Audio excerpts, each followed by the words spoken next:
일하는 사람들의 정치 시대를 여는 민중당, 민중의 직접 정치를 실현하는 민중당, 광장의 주인에서 정치의 주인으로 민중당, 민중이 행복한 나라 민중당. 하면 되겠죠? 네. 오늘 강의 제목은 우리 당은 자주통일당이다라는 건데, 우리 당의 3대 기치 혹시 아십니까? 기억나십니까? 우리 당은 무슨 당이다를 세 가지를 얘기를 하는데요. 네.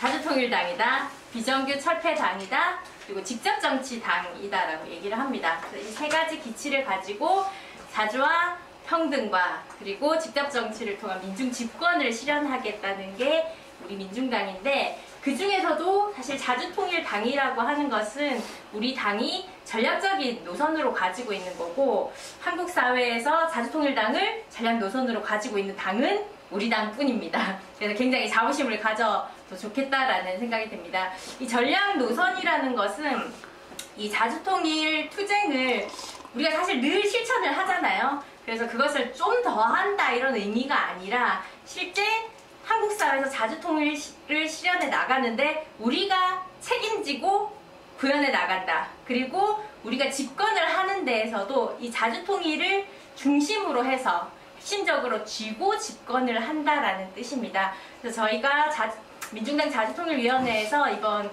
간부 필수 교육을 우리 당은 자주통일당이다라고 잡은 것은 그만큼 우리 당의 전략 노선에 대해서 우리 당을 이끌어가는 분회장, 예비분회장님들이, 간부들이 잘 그 원리를 이해를 하고 그에 따른 우리 당이 가고자 하는 방향을 가장 기층에서, 현장에서 일구어 가실 분들이기 때문에 그것을 제대로 우리 과제를 명확하게 알고 투쟁해 나가자라는 뜻에서 필수 교육을 잡았습니다. 오늘 강의 내용은 4가지로 이루어집니다. 먼저 촛불혁명이 왜 새로운 시대에 서막을 알린 건가, 여기에 대한 내용과, 그리고 새로운 시대는 자주통일 시대라고 우리는 이야기를 하는데 그것이 왜 대세인가, 거기에 대해서 이야기를 하고, 그렇다면 이 시대를 이끄는 주역인 우리 당은 민중집권을 꿈꾸는 자주통일당이라는 우리 당의 전략 노선에 대해서 이야기를 하고, 당면에서 2018년 그럼 정세와 그 속에서 우리 당의 역할, 과제는 무엇인지에 대해서 이야기하도록 하겠습니다. 집권이 뭡니까? 권력을 잡는 거죠. 힘을 가지는 겁니다. 그래서 이 집권을 이야기할 때는 핵심적인 건 누구를 위한 집권인가입니다. 그래서 누구를 위해서 법제도를 만들고, 누구를 위해서 돈을 쓰고, 누구를 위해서 이 국가가 가진 권력을 사용하고, 누구를 위해서 국제적인 관계를 맺어가는가, 그것을 이제 집권이라는 그 힘을, 방향, 이것을 이야기를 하는 건데요. 우리가 이야기하는 집권은 바로 민중집권입니다. 이 땅의 주인인 민중이 직접 집권을 하겠다라는 거고, 누구를 위하는가에서 그 누구는 민중을 위한 법제도, 예산, 공권력, 그리고 국제관계를 맺어가겠다는 게 우리가 이야기하는 민중집권의 내용입니다. 그래서 바로 집권은 민중 자신이 하는 것이고, 거기에서 당은, 사실 당이라는 것 자체가 우리 진보정당뿐 아니라 모든 당은 집권을 하기 위해서 만든 정치적인 결사체입니다. 그래서 우리는 민중이 집권을 하는데, 민중집권의 새사회를 건설하는데 민중들의 무기가 되고자 민중당을 만들었다고 이해를 하시면 되겠습니다. 자, 그러면 첫 번째 내용으로 촛불혁명으로 새로운 시대에 서막이 열렸다라고 이야기를 하는데, 그 새로운 시대는 무엇인지 한번 이야기해 보도록 하겠습니다. 그래서 촛불혁명이 청산하고자 했던 새로운 시대는 사실 낡은 시대가 가야 새로운 시대가 오는 거잖아요. 그래서 청산하고자 했던 낡은 시대의 체제가 무엇인지, 그리고 촛불혁명이 열고자 하는 시대는 어떤 시대인지 알아보도록 하죠. 촛불이 청산하려고 하는 낡은 체제, 사실 촛불은 근원적으로 저기 조그맣게 보이지만 이명박 박근혜 정권의 학정과 실정으로 촛불혁명이 진행되게 되었습니다. 저기 쭉 나와 있듯이 언론 장악, 그리고 역사를 왜곡하는 국정교과서 왜곡, 그리고 진보 인사들을 대대적으로 탄압했던 블랙리스트나 그에 반해서 친미 반복단체들에게 엄청난 지원을 했던 화이트리스트도 있습니다. 그리고 뭐 사드 배치나 그리고 사이버 사령부 창설을 해서 댓글 공작을 하는 등 사실 이명박 박근혜 정권은 대대적인 이 땅의 민주주의를 파괴하는 공작들을 하게 된 거고, 그 정점에 있었던 사건이 바로 잘 아시다시피 헌정사상 유례 없는 통합진보당 해산이라고 할 수 있겠습니다. 통합진보당은 이 땅에서 주인이 되고자 자주와 주권을 이야기하고 평화 통일을 이야기하던 진보정당이었습니다. 그 세력이 성장을 하게 되자 사실 이명박 박근혜 수구 보수 세력들이 그 싹을 없애기 위해서, 그리고 자주평화 통일을 이야기하면 통합진보당처럼 해산이 될 수 있다라는 사실 가장 극렬한 협박을 한 것이 통합진보당 해산이었습니다. 그러면 이 모든 것들을 왜 이들이 그렇게 주도 면밀하게 밝혀지는 거 보면 굉장히 어기 막히는 것들이 많은데 그렇게 진행을 했던가? 그것은 바로 이명박이 태어나기 전 김대중 노무현 정권이었잖아요. 그래서 지난 6.15가 2000년에 발표가 됐고, 그 6.15의 10년의 시대를 다시 뒤엎고 자신들의 기득권을 다시 되찾기 위한 신유신 체제를 구축하고자 하는 것이었고, 그 목적은 바로 친미수구 세력들이 영구 집권을 하기 위한 하나하나의 작업 공작들이었다라고 보시면 되겠습니다. 바로 이명박 박근혜, 이 다카키 마사오의 딸이자 사실 현재 수구 보수 세력들의 뿌리는 친일파들에서부터 시작을 한 겁니다. 그래서 그들이 친미를 하면서 자신들의 기득권의 가장 토대였던 이 친미 수구 세력들의 기득권의 토대였던 예속 분단 체제를 영구화하기 위한 목적 하에서 지난 10년 동안 저렇게 엄청난 작업들이 이루어진 거였고, 하지만 그 과정의 촛불은 여러 학자가 실정을 통해서 국민들의 분노가 쌓여가는 순간에 이제 최순실이라는 정치적인 사건을 계기로 해서 퍼져나오게 된 게 촛불이라고 할 수 있습니다. 그래서 이 촛불혁명은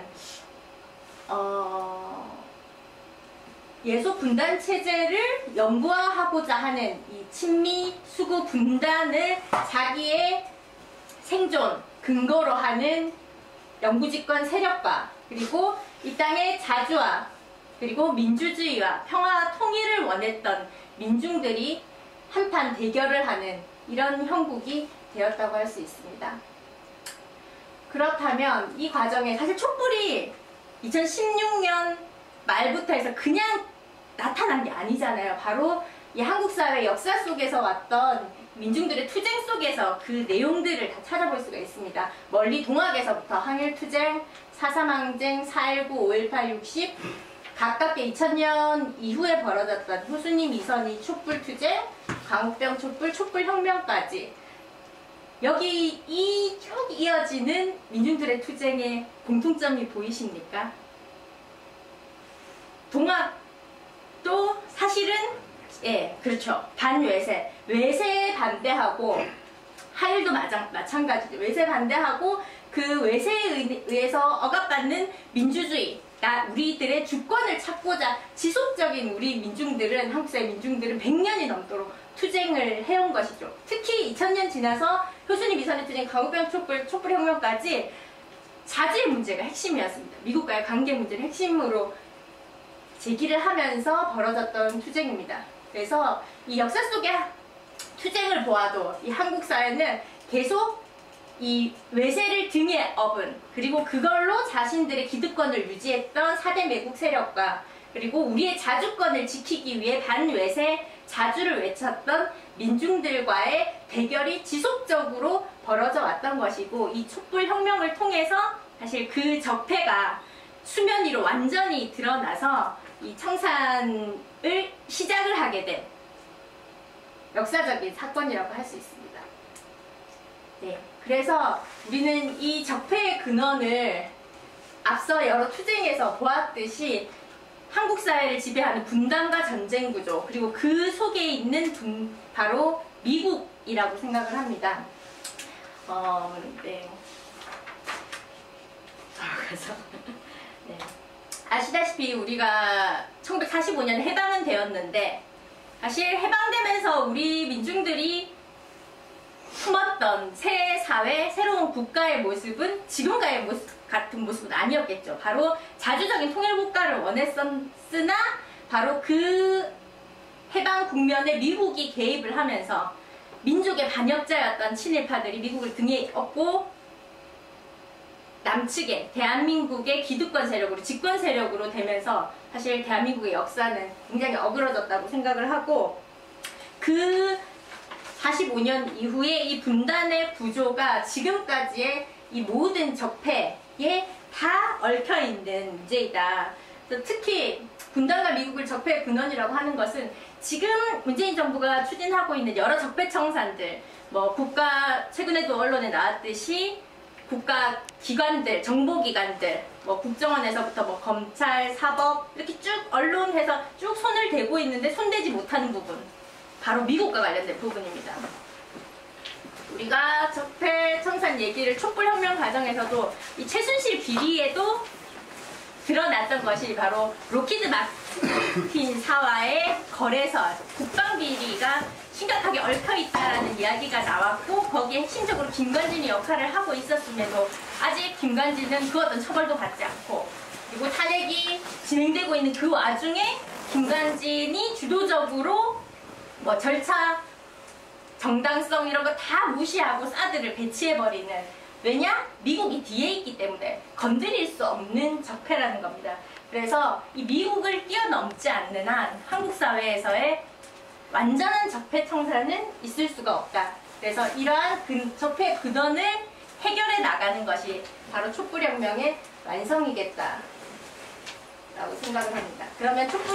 그렇기 때문에 촛불이 열고자 하는 새로운 시대는 바로 촛불혁명의 완성이라고 하는 이 근본 적폐를 뛰어넘는 자주통일 시대를 이루는 것. 그리고 저는 그리고 이 자주통일 시대는 바로 촛불혁명을 일구었던 민중들이 직접 해내는, 민중들이 직접 정치 권력의 주인이 되는 민중집권의 시대를 여는 것이 바로 촛불혁명이 열고자 했던 새로운 시대입니다.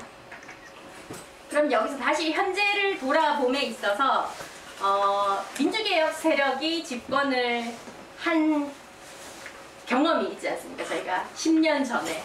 그래서 노무현의 실패를 돌아볼 필요가 있습니다.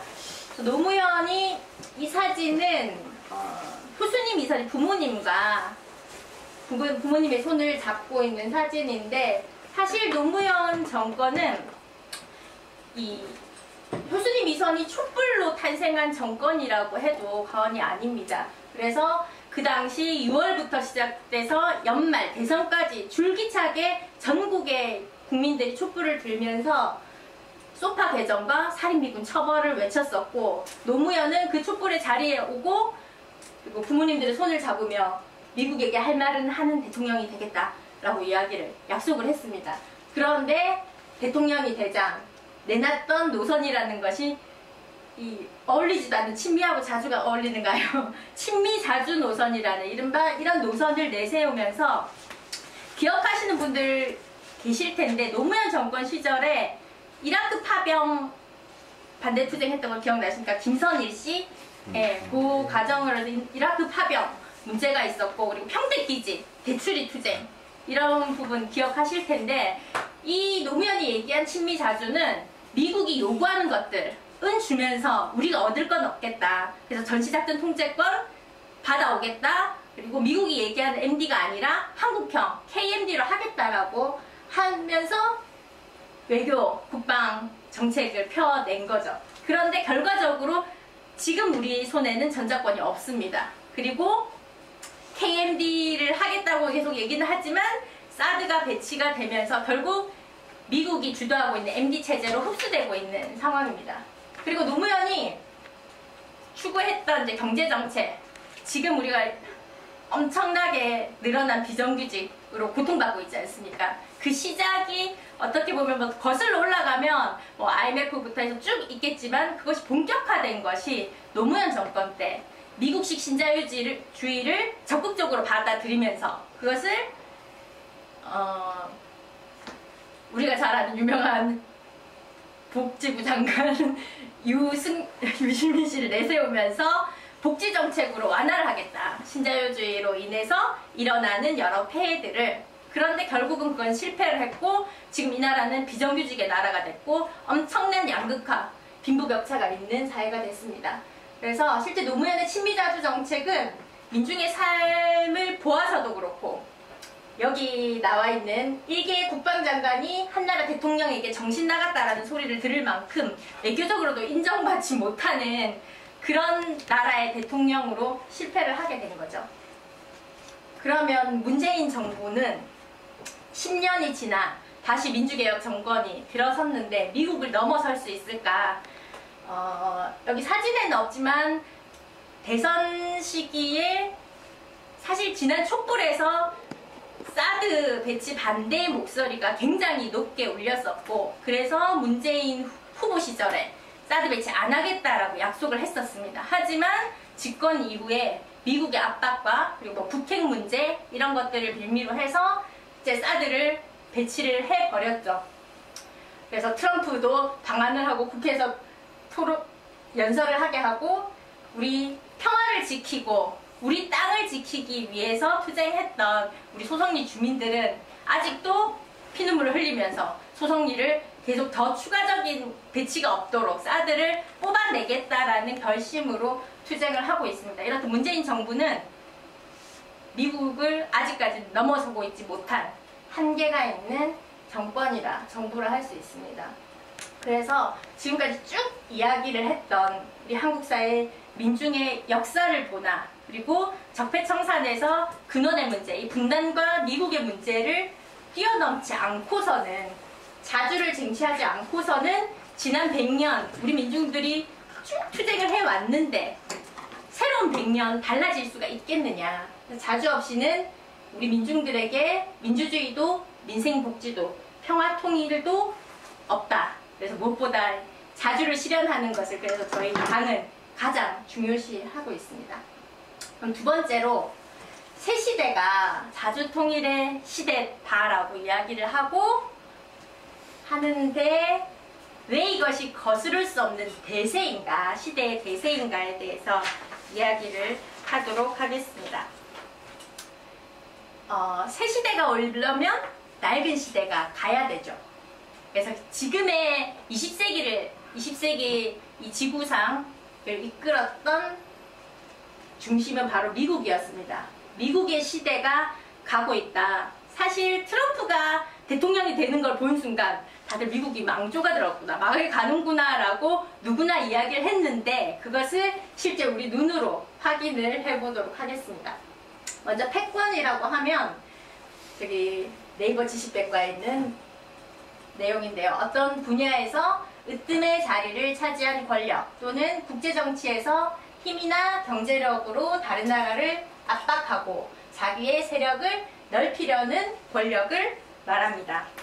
그래서 미국이 사실은 우리가 이제 역사 속에서 배웠던 1세대 제국주의 하면 영국 많이 떠오르잖아요. 그래서 미국은 사실 후발 제국주의 국가입니다.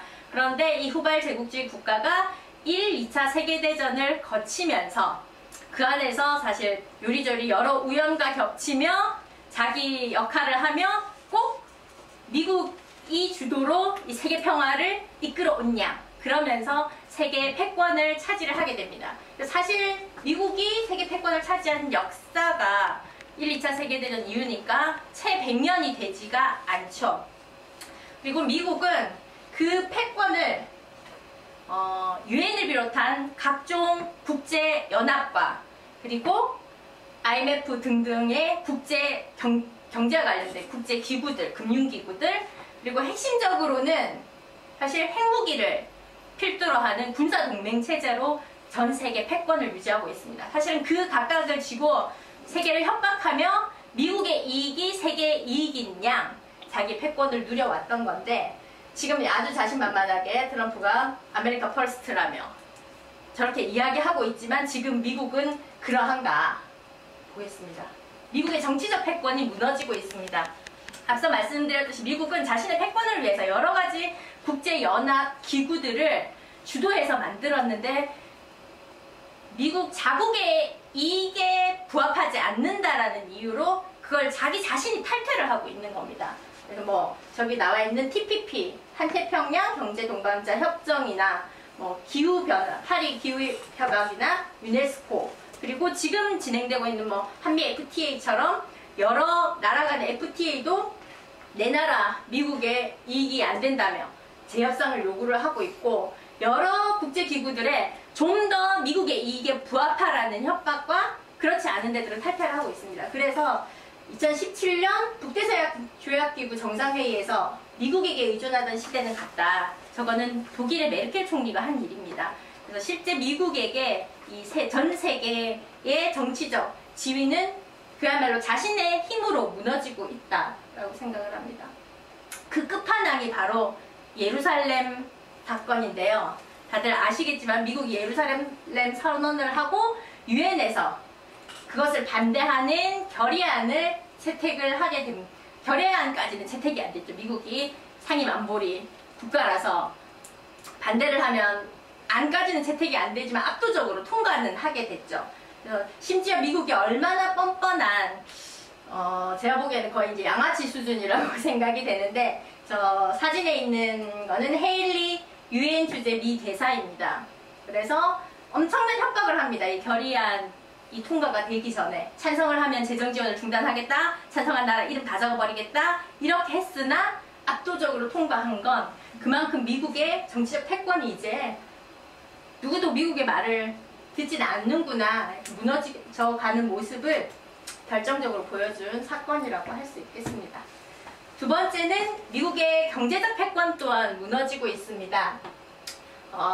여기에 있는 거는 AIIB 아시아 인프라 투자 은행이라고 합니다. 그래서 이건 중국이 만든 거거든요. 중국이 2016년도에 설립을 했고 사실 아시아 인프라 투자 은행이니까 아시아를 중심으로 만들었겠죠. 그런데 2017년도에는 아시아뿐만 아니라 세계 각국이 계속 여기에 모이고 있는 겁니다. 그래서 초기 57개 국가에서 84개 국가까지 확대가 되는, 그리고 여러 여론조사에서 국제적인 여론조사에서도 미국보다 중국이 슈퍼파워가 될 것이다 라는 여론조사가 압도적으로 나오고 있는 상황, 그리고 미국에서도 그렇게 미국인들도 생각을 한다고 나온 것이고요. 이렇듯 2008년 미국발 금융위기 기억이 나시죠? 사실 미국은 경제적인 패권을 사실 유지를 했던 게 금태환과 그리고 달러를 기축통화로 쓰면서 자기 나라 경제가 어려우면 달러를 막 찍으면서 자기 경제를 유지를 했던 그것으로 세계 패권, 경제적인 패권을 유지를 했었는데 실제 2008년도에 금융위기가 오자 미국은 다른 무엇보다 자국의 이익을 중심으로 경제정책을 쭉 해나갑니다. 그리고 최근에는 이제 미국이 금리를 올린다고 했는데 그건 자기 나라 경제가 좀 어느 정도 살고 있기 때문이죠. 그런데 미국의 영향을 받는 다른 나라들은 아직 그러하지 아니한데 자국의 이익을 위해서만 그렇게 하는, 실제 미국은 미국의 경제적인 위기와 그리고 세계적으로 미국 중심의 경제가 이제는 더 이상 믿을 수 없겠다라는 것이 2008년도 금융위기부터 시작됐고 최근에 그것들이 확인되고 있는 상황입니다. 마지막으로 핵심적인 군사적인 패권이 무너지고 있는 모습입니다. 트럼프가 사실은 이제 친구가 없는지 저 트위터에다가 오만 말을 다 하잖아요.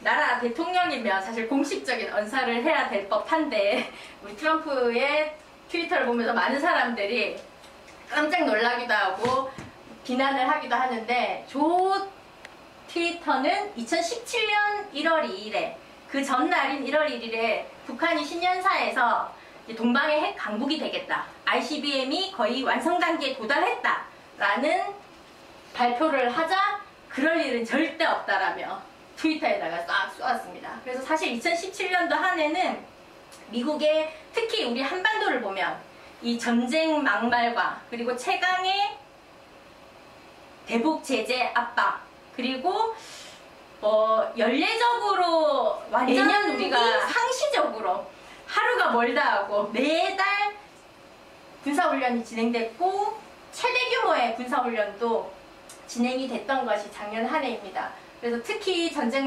막말로 상징적인 건 수천 명이 죽어도 한반도에서 죽지 우리나라에서 죽냐 이런 발언으로 우리 국민들의 비난을 굉장히 받았었습니다. 그래서 이렇게 전쟁 압박과 그리고 최대한의 대북 제재, 경제 제재와 군사 훈련을 했음에도 불구하고 북한은 작년 11월 29일에 새형의 ICBM이라고 하는 화성 15형을 발사 시험에 성공을 하게 됩니다. 그리고 결정적으로 올해 신년사에서 나왔던 이야기인데요.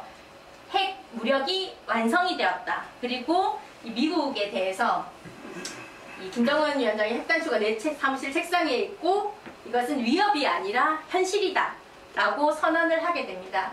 특히 사실 북한의 핵 무력 완성, 이 핵 개발이 갖는 의미는 사실 미국이 아까 세계적으로 군사적 패권을 핵무기를 근거로 해서 갖는다고 했잖아요. 그래서 이 NPT라고 해서 핵 확산 금지 조약이 뭐 전 세계 민중들의 안전을 위해서 하는 것이 아니라 이 핵 강국들이 자기들만 핵을 가지고 패권을 부리겠다라는 게 바로 NPT입니다. 그런데 그 밖에 있던 핵 강대국 밖에 있던 북한이 핵 무력을 완성을 하면서 실제 미국 본토까지 위협을 가할 수 있는 수준에 다다랐던 것은 사실 미국에게는 엄청난 고민과 시련일 수밖에 없고 그만큼 미국의 군사적 패권이 무너지고 있다는 것을 핵심적으로 보여주는 내용입니다.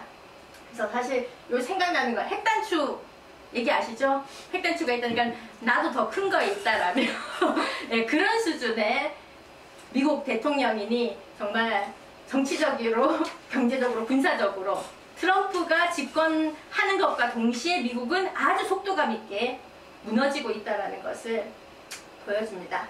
그것을 사실 눈으로 확인할 수 있는 건 트럼프가 당선이 되자마자 사실은 미국에서 반트럼프 시위가 일어났습니다. 주로는 트럼프의 미국 우선주의, 인종주의, 인종차별주의와 반대해서 많이 일어났었는데 그것이 점차 전쟁 반대, 반전 시위까지 이어지게 되는 전 영역의 트럼프에 대해서 반대를 하는 트럼프 반미 시위가 반트럼프 시위가 미국 전역으로 확산이 되고 있다. 그리고 우리도 지난번 트럼프가 방한을 할 때 아주 규모 있게 우리 민중당 깃발 아래 반트럼프 투쟁을 했는데요. 이 당시 미국에서도 저희 노트럼프 행동에서 제안을 해서 동시다발 반트럼프 행동을 하자 그렇게 해서 반트럼프 반미 시위가 같이 벌어진 사례가 있습니다. 그래서 이 트럼프의 전 세계적인 이런 패권 정책 그리고 뭐 인종차별 정책 이런 부분들이 침략 정책들이 사실 세계적으로 반트럼프를 외치고 있고 사실 반트럼프 자체가 사실 미국 대통령인데 이 반미 반전 그리고 제국주의의 최우두머리인 미국을 반대하는 반제 시위로까지 확산되고 있는 상황을 우리가 잘 보아야겠습니다. 네, 그래서 이렇듯 우리가 새로운 시대를 이야기를 하고 있는데 낡은 20세기의 시대, 미국의 시대는 가고 있고 그 미국의 몰락하는 모습이 확연하게 드러나고 있습니다. 근데 여기는 이제 한미동맹 어부하는 하지만 여전히 우리나라 기득권 보수 세력들을 비롯해서 이 한미동맹과 관련해서 한 두 부류가 있을 것 같은데 한미동맹만이 살 길이다라고 목숨을 거는 집단들이 있고 태극기와 성조기를 같이 들고 그리고 지금 이제 집권한 문재인 정부 민주개혁 세력과 같이 한미동맹 문제가 많은데 아직까지 미국은 강대국이고 그리고 우리나라는 분단 국가이기 때문에 어쩔 수 없이 그 말을 들어야 한다라고 생각을 하고 있는 집단이 있습니다. 그런데 미국이 지금의 모습이 초강대국의 모습인가? 미국이 망해가고 있는데 언제까지 이 한미동맹을 굳건하게 쥐고 우리의 미래를 걸 것인가? 그런 데에서 우리는 미국이 없는 한반도 시대를 누구보다 먼저 준비해야겠습니다. 네, 그래서 우리 자랑스러운 의원님 한 분은 어디 가셨나? 네, 강의할 때마다 저 사실 보면 마음이 좀 아픈데요. 우리 당, 민중당은 민중집권을 꿈꾸는 자주통일당입니다. 트럼프가 국회 안에서 이 한반도 전쟁을 저렇게 피 터지게 외치고 있을 때 다들 기립박수 치는데 오로지 우리 두 의원님만이 우리 국민들, 민중들의 목소리를, 평화를 원하는 목소리를 외쳤던 그 모습이 바로 저 모습입니다. 그래서 우리 당이 그러면 앞서 우리 당의 3대 기치가 뭐라고요? 자주통일당, 비정규철폐당, 민중집권당이라고 했죠. 그래서 우리 당이 그럼 어떤 당인가 그 성격에 대해서 한번 더 자세히 이야기하겠습니다. 우리 당은 민중이 만든 당입니다.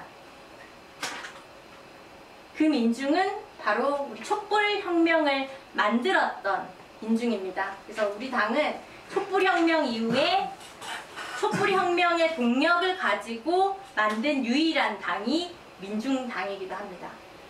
그리고 우리 당은 민중이 직접 만든 당입니다.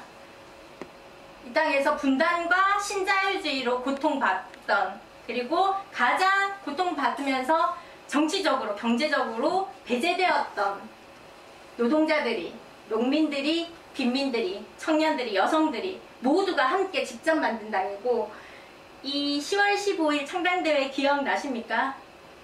저는 가장 감동이었던 것이 끝없이 이어지는 우리 노동자들의 대열, 그 건설 노동자들, 마트 노동자들, 학교 노동자들, 그리고 철도 노동자들 있었죠. 그 철도 노동자들 쭉 끊임없이 이어지는 노동자들, 농민들, 빈민들, 청년들, 여성들, 그리고 수많은 민중들의 대열이었습니다.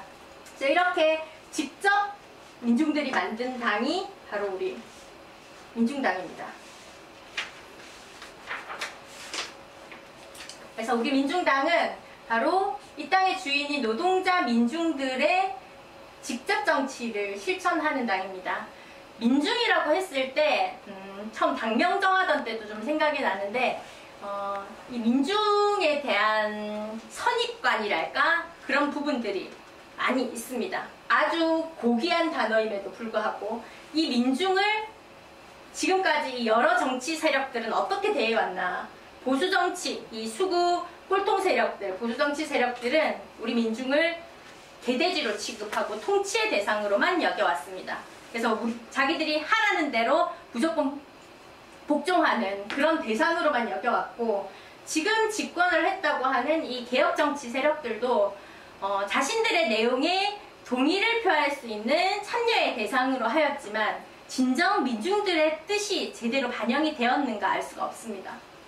하지만 우리 진보정치는 이 민중들이, 노동자 민중이 정치의 주인으로, 사실 촛불혁명이 그런 거죠. 내가 직접 정치하겠다. 누구를 바라보고 청원하지 않겠다. 그런 직접 정치 선언이고 정치 행동이었듯이 진보정치는 민중을 정치의 주인으로, 가장 유능하고 힘있는 정치인은 민중이다라는 생각으로 민중들과 함께 정치를 펴고 있습니다. 그리고 또 우리 당은 민중의 당이기도 하면서 자주통일을 사명으로 한 당입니다. 이 사명이라는 단어가 굉장히 의미가 큰 단어인데요. 이 사명은 이 자주통일의 문제를 진짜 직접 책임지면서 끝까지 실현해 나가고 그것을 전략으로 하고 목표로 하겠다라는 것을 사명이라는 뜻에 들어 있습니다. 그래서 우리 당은 자주통일을 사명으로 하는 당입니다. 그래서 민중과 함께 자주를 외치는 유일한 정당이 민중당입니다.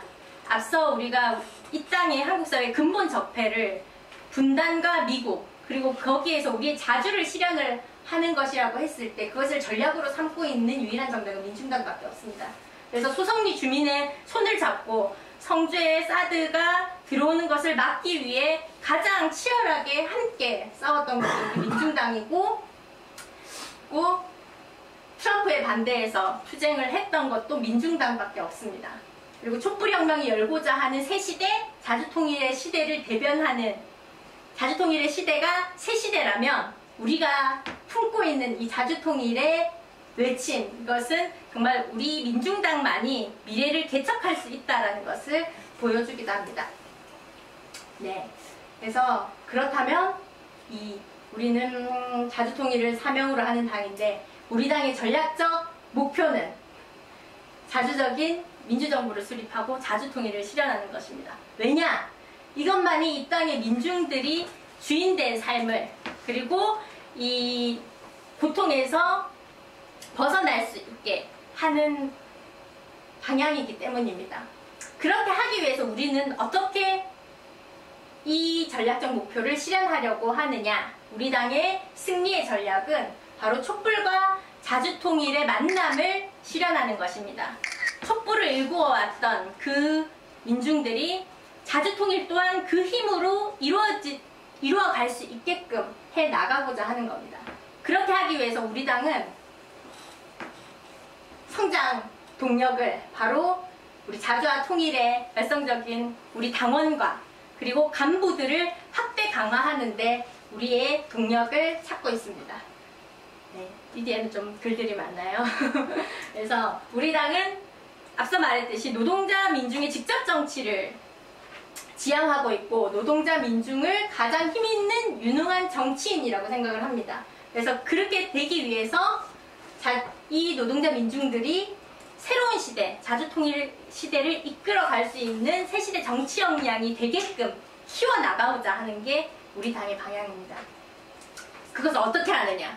다 지금 우리 당의 간부는 분회장, 예비분회장님들이잖아요. 그래서 다들 그렇게 오셨을 텐데, 우리 당은 분회를 통해서 일상적인 정치활동을 합니다. 그래서 분회활동을 통해서 현장에서 발굴되고, 그리고 직접 실천으로 단련된 그런 간부들이, 분회장들이 이 새시대, 자주통일 시대를 이끄는 정치인으로 만들고, 사실 그러한 분회들을 더 넓혀 나가면서 지금의 분회원이 또 다른 분회장으로 당 간부로 돼서 이 땅의 모든 노동자 민중들이 정치의 주인이 되게끔 앞장서게끔 하는 게 우리 당의 방향입니다.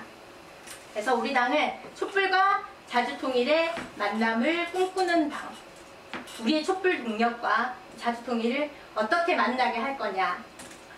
앞서 말씀드렸듯이 촛불혁명을 통해서 이 한국 사회의 70년의 이 적폐, 근본적인 적폐 문제가 모두 수면 위로 떠올랐습니다.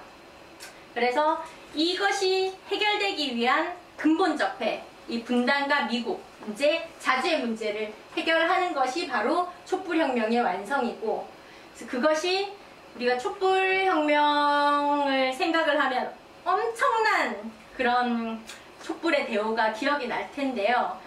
그러한 촛불의 동력이 자주통일의 기치를 들고 우리의 근본적인 적폐 청산을 위해 싸울 날들이 멀지 않은 듯하다. 그래서 촛불로 인해서 적폐 청산이 수면 위에 올라와서 그것을 이제 하나하나 해결되면서 우리 함께하는 노동자 민중들이 이 자주통일 새시대에 대해서 알게 될 것이고, 그것을 위해 싸우게 될 것이니, 그래서 먼 미래가 아닌 향후 몇 년 안에 이 촛불혁명의 완성, 자주통일 시대 또한 안아올 수 있지 않을까. 그것이 바로 우리 당의 시대적 과업이라고 생각을 합니다. 그래서 이런 정당은 한국 정치사에 일찍이 없었고, 우리 말고는 앞으로도 없을 유일무이한 진보 정당이다. 왜냐? 지금까지 70년 적폐청산을 못했기 때문에 이런 정당이 있을 수가 없었습니다.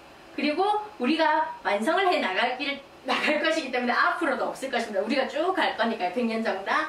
그래서 민중당만이 이 한국 정치의 근본 적폐를 해결을 하고 시대를 이끌어 나갈 수 있는 새로운 진보 정당입니다. 그래서 우리가 당의 역량을 강화한다는 것은 새로운 시대를 준비하는 자주통일 역량을 강화한다는 것과 같은 말입니다. 우리가 당원 확대를 하고 분해 강화를 하는 것도 새로운 시대를 준비할 수 있는 당원으로, 새로운 시대를 준비할 수 있는 당원으로 하자는 거고, 당과 대중조직의 전략동맹으로, 특히 최근에는 이제 서비스연맹이 굉장히 기층 비정규직 투쟁에 적극 당과 함께 결합을 하고 있는데, 그들을 만나고 확대하고 조직을 하는 부분도 사실은 새로운 시대를 준비하는 이 노동자 민중들을 더 많이 조직하고 역량을 키워나가기 위함입니다. 지방선거, 우리 다들 지역으로 들어갑니다. 지역에서 만나는 주민들, 지역에서 만나는 노동자들, 청년들 모두가 사실 만나고 조직하는 모든 것들이 새 시대를 이끌 자주통일 역량 강화로 이어져야 된다는 거.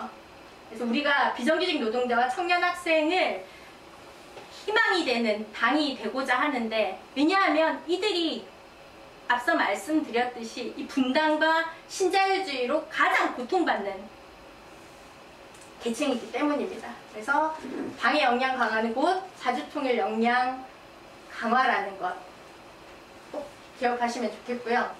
이러한 과정에 여러분 당면한 2018년 우리 앞에 놓여있는 정세는 어떻고, 그러면 우리가 해야 할 역할, 과제는 무엇인지 말씀을 드리겠습니다.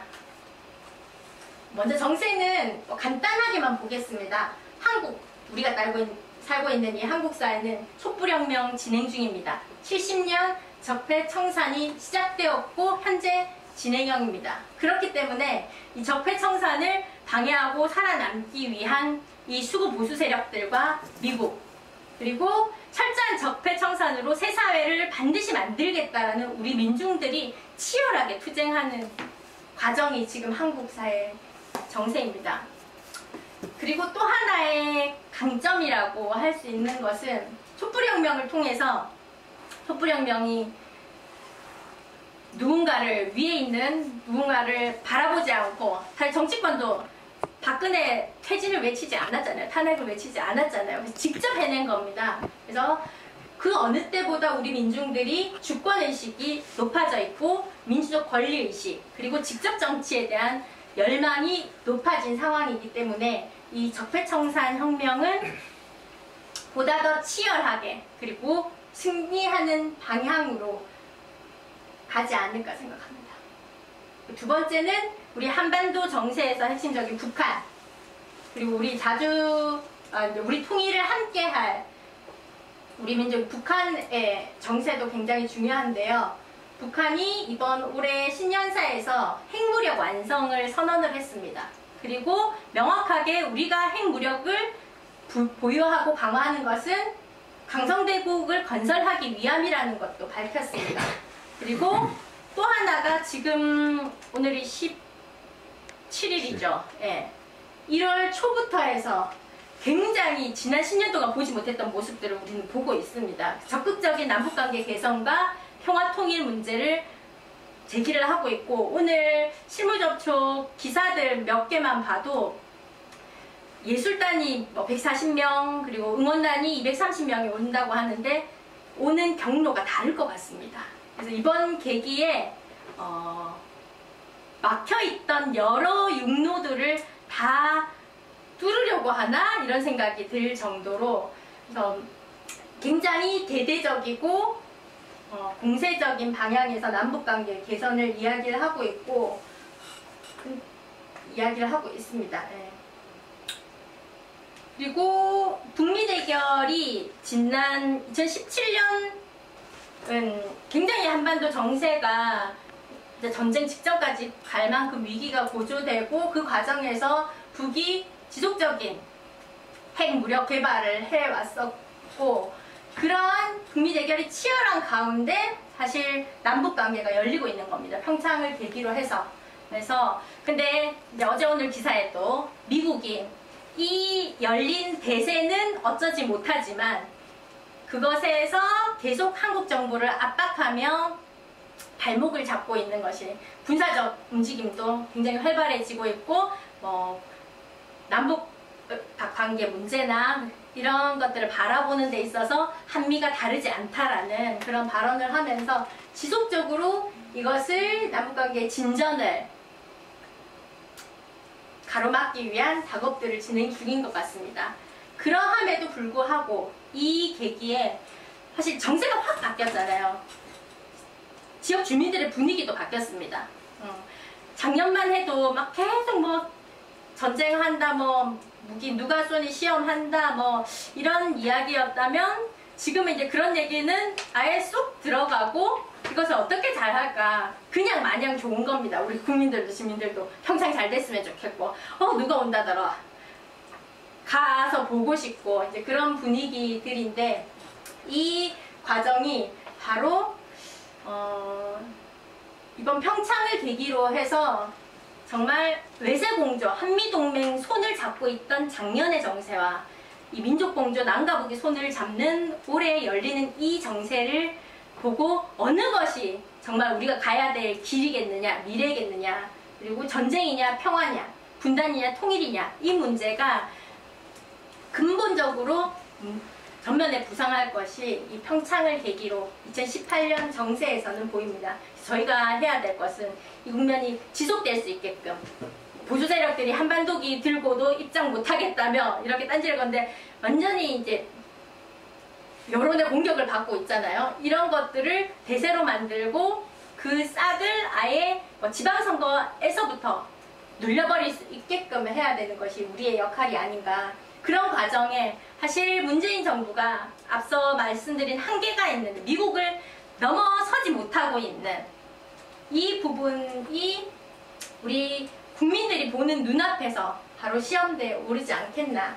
그렇게 되면 사실 우리가 하고자 하는 건 민중들과 함께 자주통일을 새 시대를 만들어 가고자 하는 것일 것이고, 가자 계속 미적미적 되면서 줄타기를 할 것이 문재인 정부이기 때문에 우리 민중들이 제대로 보면서 판단을 하지 않을까 생각을 합니다.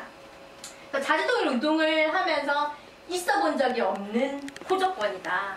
앞서 말씀드렸듯이 미국이 낡은 시대로 미국이 몰락을 하고 있고, 그리고 북한은 한국은행에서 발표를 했듯이 GDP 성장률이 작년에 3.9% 나지 않습니다. 높습니다. 그래서 경제와 국력, 핵무력을 중심으로, 그리고 경제 강국을 위해서 쭉 가고 있는 성장 속도가 세계적으로도 눈에 가시화되고 있는 상황, 그리고 평창을 통해서 남북관계가 열리고 있는 상황, 그리고 무엇보다도 우리 민중들이 촛불혁명을 거치면서 굉장히 주인의식, 자주의식이 높아진 것, 적폐 세력들이 이미 본질이 다 드러났기 때문에 찍소리하면 여론의 호된 문매를 맞습니다. 그런 상황이고, 무엇보다 핵심적으로는 우리 자주통일 세력이 정치적으로 직접 단결, 민중당이 창당한 것이 무엇보다도 또 큰 힘이 아닐까. 이 자주통일 운동을 정치적으로 함께 이끌어 나갈 당이 만들어진 것, 지금 한국사회 자주통일 운동에서 있어 본 적이 없는 호조권입니다. 그리고 정세 발전은 지금 1월 1일부터 1월 17일까지 엄청난 남북관계에서 그동안 오고 가지 않았던 변화들이 있고, 이것이 평창까지 얼마나 열릴지 굉장히 급변할 거라고 생각을 합니다. 그리고 그 사이사이 끼어드는 이 미국의 발목, 이런 부분들, 그리고 그 사이에서 여러 문제들이 수면 위에서 논란이 될 것이 예상됩니다. 그런 데에서 우리 당은 이런 빠르게 발전하는 정세에 대한 대응을 할 수 있게, 그리고 새로운 자주통일 시대를 주도할 수 있게 우리가 준비된 만큼, 우리의 역량이 있는 만큼 이것이 뚫려나가지 않겠냐라고 생각을 합니다. 그래서 2018년에서 2020년까지는 새롭게 열리는 이 새 시대를 준비하는 흐름에서 자주통일 운동을 전면적이고 대중적으로 벌여나가야 됩니다. 한반도의 근본 적폐인 분단과 전쟁 문제, 미국 문제를 전면에 내걸고, 민중들이 이제는 우리의 미래를, 어떤 미래를 선택할 것인지, 어떤 미래를 위해 우리가 함께 할 것인지를 느끼고 투쟁할 수 있도록 우리 당이 먼저 입장에서 투쟁을 해야 됩니다. 그렇게 하기 위해서는 그럼 그 투쟁을 할 역량이 필요하겠죠. 모든 우리 당의 활동, 앞서 말씀드렸듯이 뭐 분해든 지방선거든 뭐 대중조직이든 다 자주통일 역량으로 묶어 세우고 키우는데 힘을 써야 되겠다. 그래서 자주통일, 우리 자주의 주권의 문제를 기치를 든 제2의 촛불혁명을 우리 당에서부터 준비를 해가야 되겠습니다. 2018년 당에서 내놓은 주요 과제입니다. 첫 번째는 적폐청산혁명을 책임적으로 추진한다. 이명박 우리가 구속하라고 물론 여러 세력들도 했지만 지난 연말 추운 날씨 열심히 외쳤습니다. 이명박이 이제 자기 부하들 잡아가지고 이제 나를 잡아가라며 자기에게 책임을 물으라고 기자회견을 했던데요. 적폐청산혁명을 끝까지 책임적으로 추진하는데 우리 당이 힘을 다한다. 그리고 분단과 신자유주의 최대 희생양인 이 비정규직과 청년들의 희망이 되도록 이건 지방선거에서 굉장히 중요하게 내세우고 가야 될 부분입니다. 그리고 이 열려진 남북관계에 계속 간섭하는 미국의 간섭과 전쟁 위협을, 전쟁 훈련을 반대하고 이 남북관계를 대전환의 해로 만들면서 지난 10년 동안 잃었던 우리의 주권을 회복하는 투쟁 또한 올해 중요하게 진행해야 되겠습니다.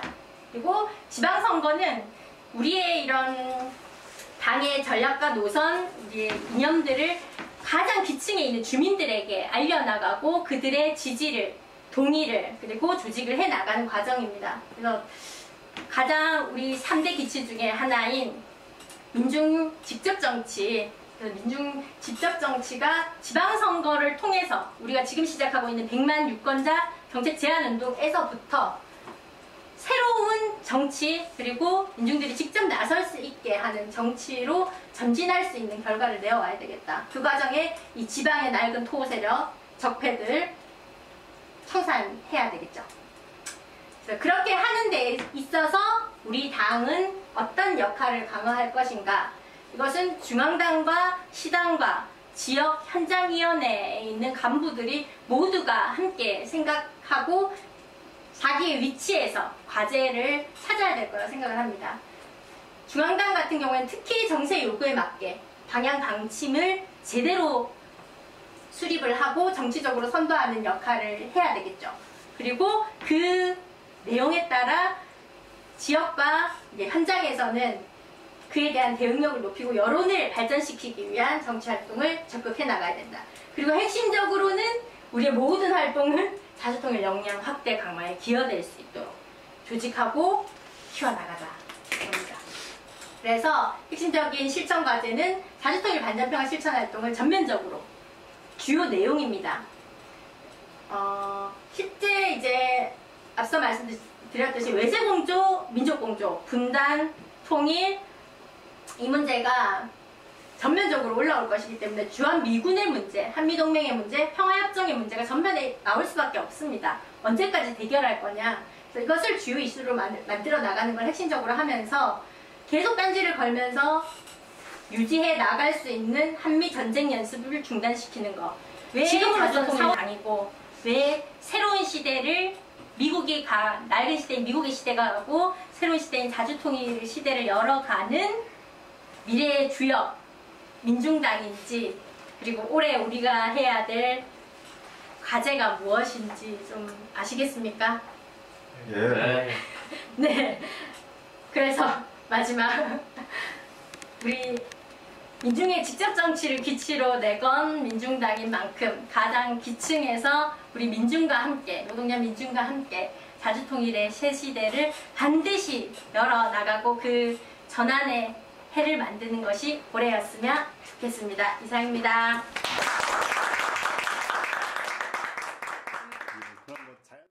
일하는 사람들의 정치 시대를 여는 민중당, 민중의 직접 정치를 실현하는 민중당, 광장의 주인에서 정치의 주인으로 민중당, 민중이 행복한 나라